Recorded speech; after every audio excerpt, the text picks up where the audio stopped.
Hello, fifth graders, and welcome to your language arts lesson for today. Before we get started, these are the materials that you're going to need today. So if you need to pause and go get them, please do so now. First, you're going to need your white language arts binder. Second, you're going to need your language arts materials packet. And third, you're going to need a pencil. If you need to go get any of those things, please do so now. Pause and then come on back when you're done. So before we get started with today's lesson, fifth graders, we're going to be reviewing our elements, our components of the dramatic story arc. So I'm going to show you some of the elements, and your job is to, if you know it, say it out loud. And if you do not, pause, think about it, and then when you're ready, say it out loud and see how you did. So first, what are the events that reduce the story's tension? That's right, the falling action. What do we call it when all or most of the conflicts are resolved and the characters' lives return to normal? That's right, the resolution, or denouement. I usually like to do it like I'm sipping a cup of tea. Denouement. What do we call the events that build the tension of the story's primary conflict? That's right, it's the rising action. What do we call the things that make up the background information that is necessary for understanding the story? The setting. And finally, what is the highest point of tension in the story? Because it is the moment immediately before the reader finds out the fate of the main character. Let's drop that one. The climax. So fifth graders, I would say if that went well for you, great. If you felt like, I'm not so sure, I would recommend that you study a little bit more, and then you can always go back and rewatch that part of the video and quiz yourself again on it. Again, those are things you're going to need to be doing throughout the year, so it's good to keep track of. Something I haven't said earlier, but it might be a good idea for you all to be thinking of, is that sometimes these videos get a little long, and I understand that. I mean, we're thinking about cramming in the amount that you might get in a 45-minute lesson into these videos. And so it's good to keep track of how you're doing. I would recommend maybe 20 minutes into a lesson. If it's getting long and you're feeling like you need a stretch break, go ahead, pause. You can walk away from your device for a little bit, walk up and stretch your legs, get a little bit of a break as we're getting into these lessons. So, fifth graders, our objectives for today. We have a lesson objective, which is that we're going to introduce this new literary device called Mood. So an introduction to mood. And then your homework objective is going to be practicing with that dramatic story arc again a little bit. So you should have completed a dramatic story arc for Jack and the Beanstalk. And so we are actually going to go over a dramatic story arc, the answers for that right now. So I want you to get that dramatic story arc out for Jack and the Beanstalk and follow along, making corrections. And if you're not understanding those corrections as we go, make sure you're asking me questions, but I want you to actually physically correct it. So if you have a pen that is a different color than what you did the work in, then you can correct it, and that'll help you to keep track of your own corrections. So here we go. And again, if you need to pause to go get your dramatic story arc, you can go ahead and do that.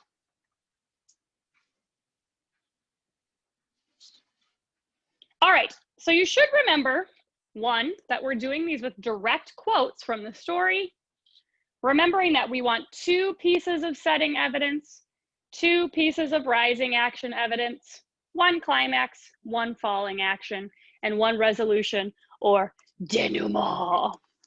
So I encouraged you and really instructed you to start with your 2 pieces of setting evidence. Again, this is where the story is taking place, or who is in the story, or when the story takes place.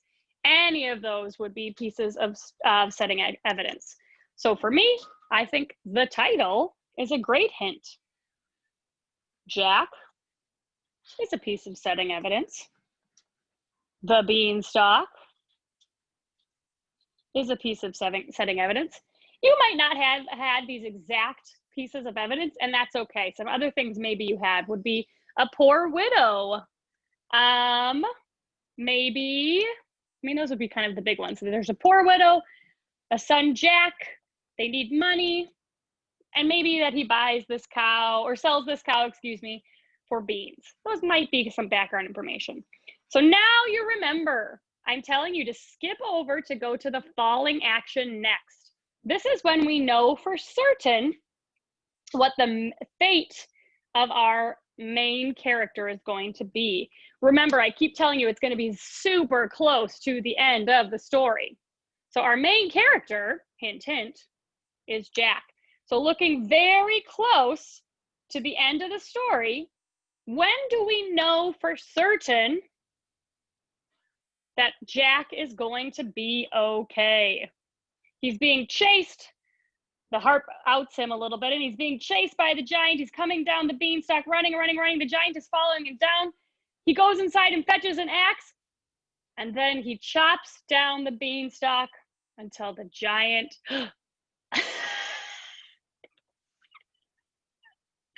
Fifth graders, how many of you noticed that it happened again?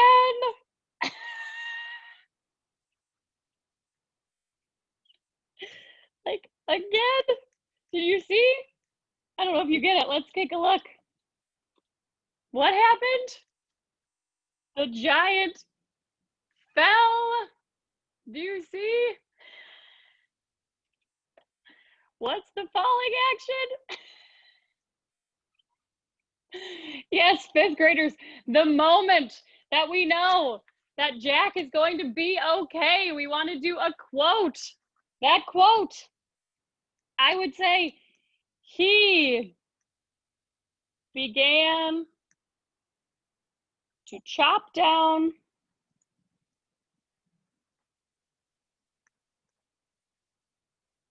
the beanstalk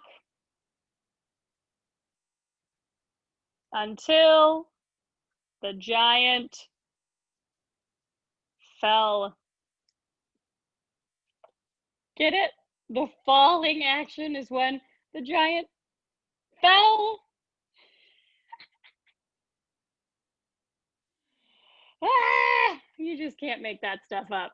All right, so after we do our falling action, we're supposed to go back to our climax. That climax should be right before the falling action. So you could have written, I'm gonna write, and this would be a great one, the giant followed him down.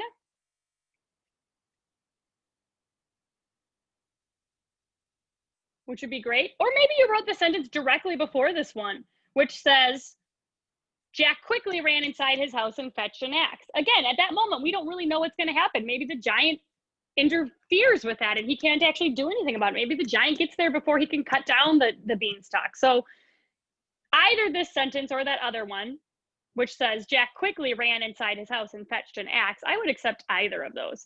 So really, this should be your falling action. And then one of the two sentences right before this should be your climax. Now, fifth graders, rising action, remember, that's most of the story. So it's pretty likely that what I write down as rising action is probably not going to be exactly what you write down as rising action. But there's all kinds of paragraphs, really, like moving through this whole thing is pretty much rising action. So I'm gonna add, meaning Jack, saw that a huge beanstalk had grown from his magic beans.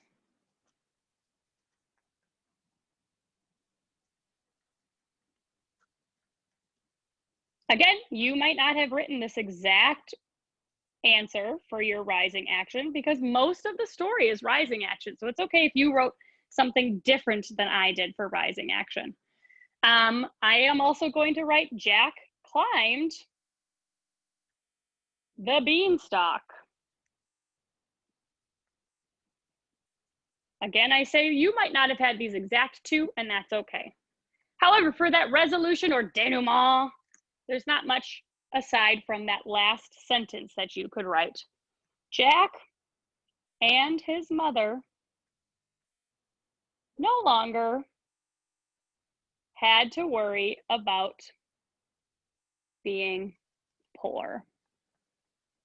And in this case, this is a true resolution, right? They have gotten to a situation where the main problem, they're poor and don't have enough money, they no longer have to worry about it, okay? So again, making corrections to your dramatic story arc based on what we just went through. If you have questions, absolutely be sure to ask them, okay?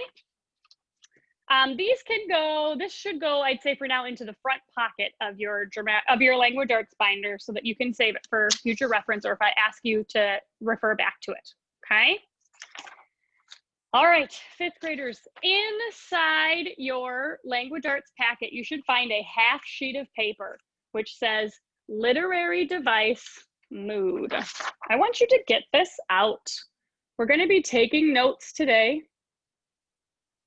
about this new literary device of ours, which is this device of mood. So if you need to pause to go find that sheet of paper, you can do so and then press play and come on back and we're going to take notes. So remember my expectation, fifth graders, which is that if I have it written down, you should have it written down. So let's define mood.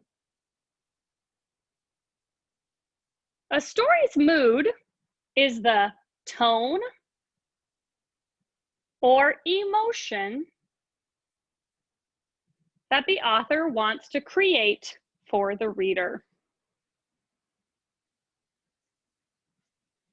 As always, if you need to pause as we go, you should feel free to do so.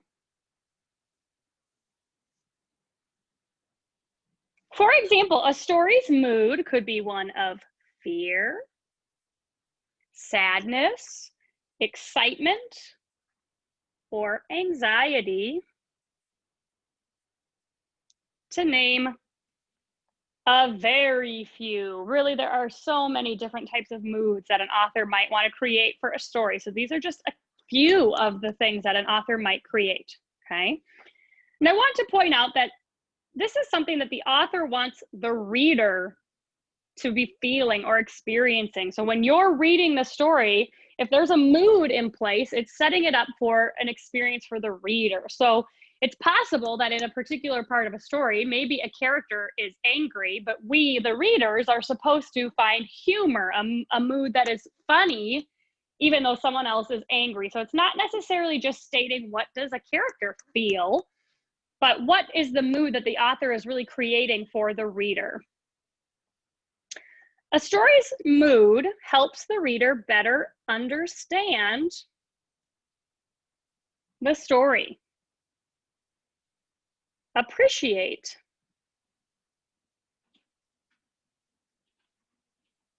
the story, and determine what the author wants us to learn from the story.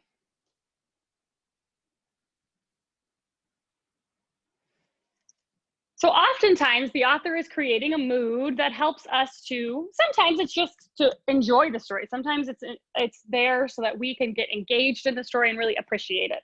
But sometimes it helps us to teach or to learn the lesson of the story or to understand what the characters are experiencing. So it can give us greater empathy. So the author might create a mood for a variety of different reasons. Mood can be set by word choice and description of setting. For instance, these are kind of two big ways that an author might create a mood. The choices of words or the way that the author describes the setting. Again, if you need to pause, make sure you're doing that as you're taking these notes. So we're going to look at a couple of sentences and compare them. The first sentence says, the door slowly creaked open as the boy with the narrow eyes whispered to the unsuspecting girl, surprise.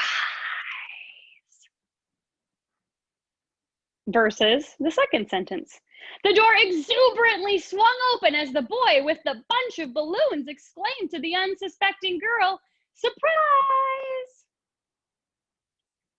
So we can see words in the first sentence like slowly, creaked, narrowed, and whispered. Set a scary tone in the first sentence. If someone comes up to you and whispers, surprise, that's kind of creepy, right? Versus the second sentence, we see exuberantly, swung, exclaimed. These are words that set a happy tone in the second sentence. So even though these two sentences are describing somewhat similar circumstances, we see that in our second example is a very different tone than that first one, a different mood than that first one. So this is what we mean by mood, right? The author can create different experiences through specific choice of words. And even if you're thinking about, like to say that somebody is angry, for instance, it's different to say, I was bothered versus I was upset versus I was angry versus I was enraged, right? Those all convey different moods. So the author really chooses specifically chooses these words on purpose to convey a mood. So these notes are going to be notes that you're going to want to keep for the year. We're going to keep referring back to them as we're working on our texts, and it'll be something that would come up on tests and quizzes. So you're going to go ahead right now and put these notes into the reading section of your white binder. They're going to stay there for your reference. Again, pause if you need to go put them in the right place. All right, fifth graders, so we're going to do a little exercise for you related to mood. I'm going to show you two clips, and I want you to think about that first clip compared to the second clip, and we're going to be trying to identify how these clips capture or relate to mood. So give me a minute while I work on sharing my screen.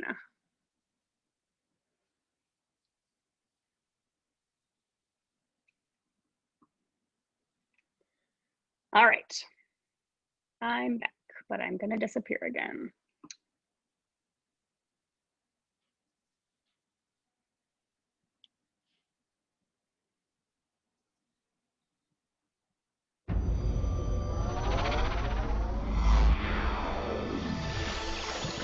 Minions.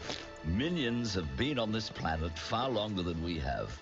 They go by many names. Dave, Carl. Oh, that one is Norbert. He's an idiot. They all share the same goal. To serve the most despicable master around. C'est le Big Boss. C'est la banana. Miam, miam. Aïe, aïe, aïe. Finding a master was easy. Keeping a master, that's where things got tricky. Oh. But nonetheless, they kept on looking.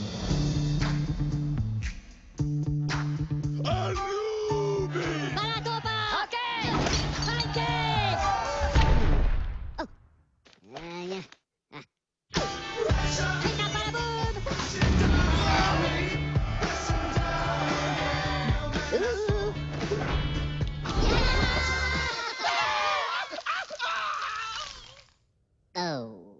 Yeah.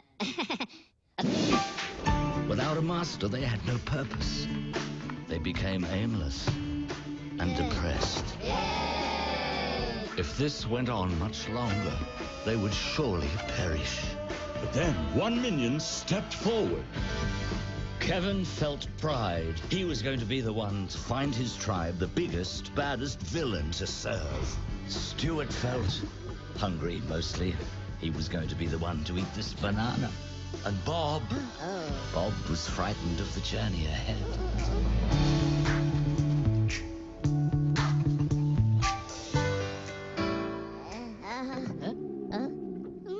Les bidous? Matoka. Polano la matoka. Hein? Banana. Stuart? Banana. Banana!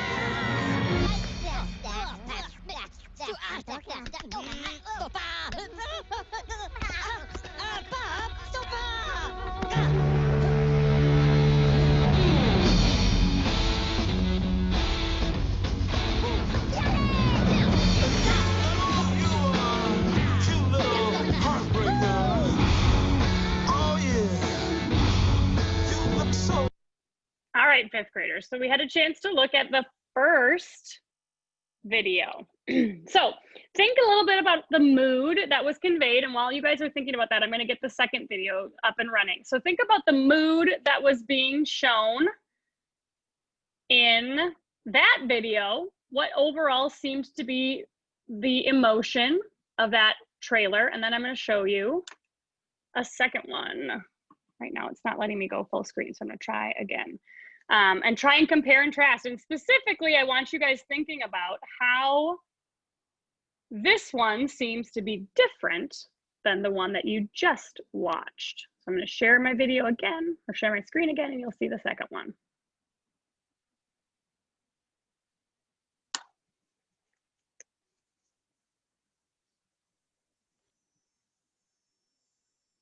Banana. Stuart? Macareno? Banana!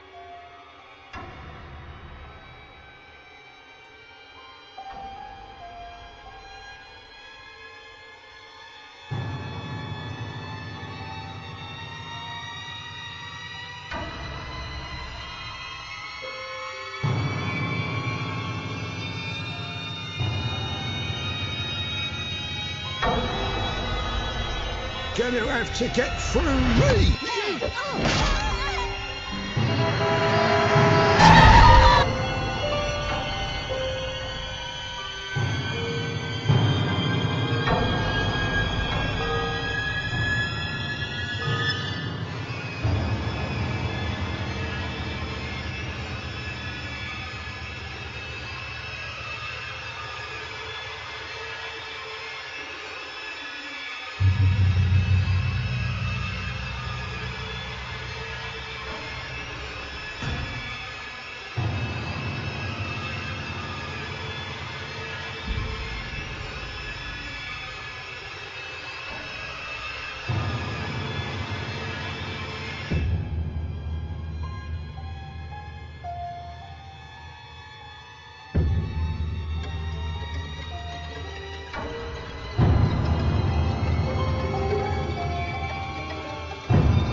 All right, so fifth graders, we see the second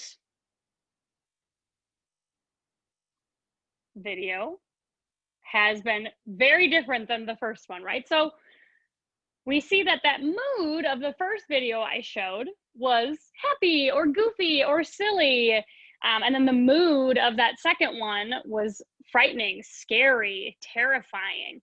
Even though the clips being shown in each clip, in each video, were very similar, right? They were showing the same events. But in this case, it's not an author, it would be an editor, but the same idea. The editor made choices to make the second one seem like it was a trailer for a horror movie.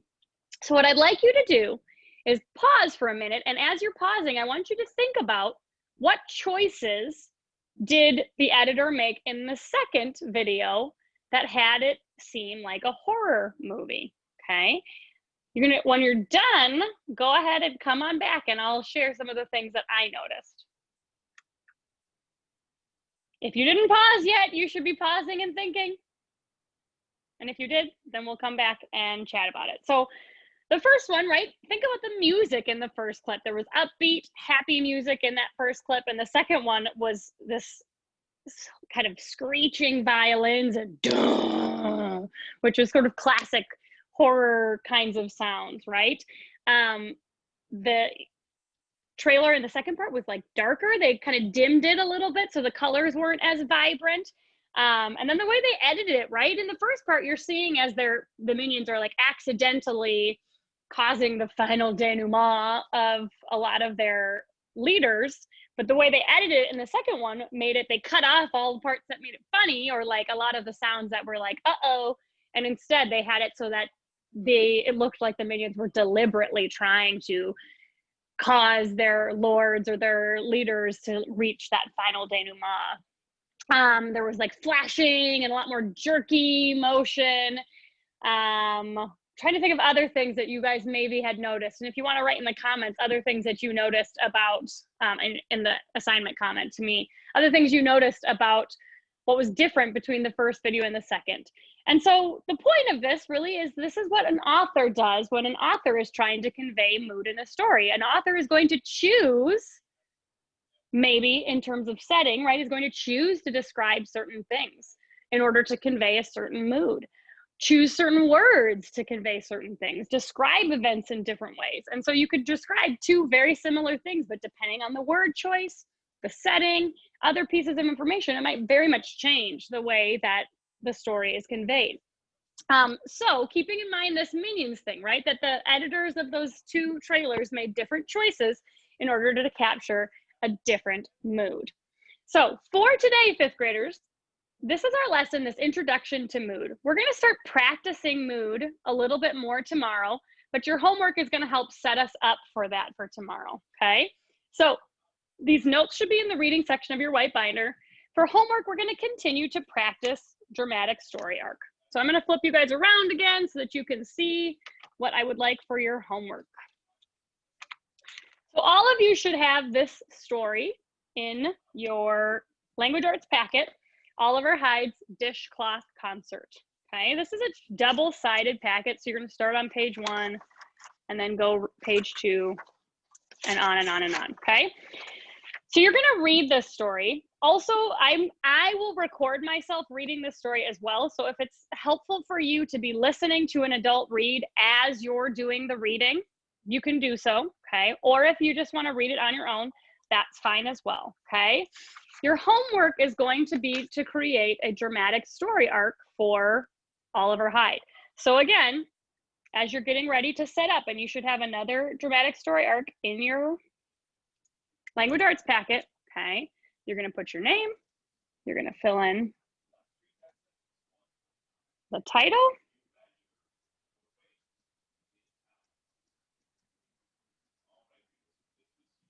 and then your reminders as you guys are working on your dramatic story arc. Remember, you need to have direct quotes, which is the author's exact words, not your paraphrasing, the author's exact words. Remember, you need 2 pieces of setting evidence, 2 pieces of rising action, 1 climax, 1 falling action, and 1 resolution. Remember, you're going to complete setting first, then falling action, then climax, rising action, and resolution. So we kind of hop around a little bit. I'm going to be honest with you, 5th graders, this is going to be more challenging. Up to this point, we have been reading short stories, so it's been a little bit easier to identify where this falling action or climax is occurring. This is not, I mean, this is a short story, but it's not as short as some of these short fairy tales that we've done. So the things I want to remind you of, first of all, the falling action should be very close to the end of the story. So after you have read the story, as you're trying to identify falling action, you really want to be looking towards the end of the story, looking at this last page, okay? Remember, we are focusing with our dramatic story arc on whoever the main character is of the story or the chapter or the book. The title is often a very good hint about who that main character would be, okay? Today's is also going to be a little bit trickier because a lot of our stories up to this point, the question is our main character going to die or not? That is not going to necessarily be today's focus. We aren't wondering if Oliver Hyde is going to die or not. Instead, we're going to be meeting a character who is lonely and sad. And so that's really our falling action kind of has to revolve around this idea of, is he going to stay lonely, stay sad, or is he going to connect and try and find happiness by connecting with other people? So as you're thinking about the falling action, you really want to be thinking about when we have the answer to that question, when we know for certain whether or not Oliver Hyde will stay lonely and sad, or whether he will try to be connecting and trying to find some happiness, okay? That's a huge hint in terms of finding your falling action, okay? So 5th graders, you're going to read this story. Again, I'll have a video recorded if you want to listen with me while you're reading. And then you're going to fill out your dramatic story arc with quotes as shown here. When you're done with that process, then you're going to take a picture of your dramatic story arc and you're going to upload it. So remember, when you're taking a picture, you want to focus on those ABCs. Okay, you want to make sure that all of your work is in the picture. Again, so yeah, all of your work is in the picture. Make sure it's bright enough. Make sure it's close enough. Really get as close as you can without cutting things off. And then make sure you're holding it still. Some of you guys have been working on it, struggling with this bright enough. And so my hint is, if you have a lot of light behind you when you take your picture, that's called backlighting, and it makes it hard to see. So typically, if you're going to be taking a picture, I would have your front facing whatever the brightest part of the room is. So if you're near a window, you want to face the window when you take that picture, okay? Not have the window behind you, have the window in front of you, and then that'll brighten up your picture for you, okay? Fifth graders, good luck. Let me know if you have any questions. I'm looking forward to seeing your dramatic story arc. And then tomorrow, we're going to pick back up as we're practicing mood, okay? And particularly practicing it as it relates to Oliver Hyde, okay? Good luck.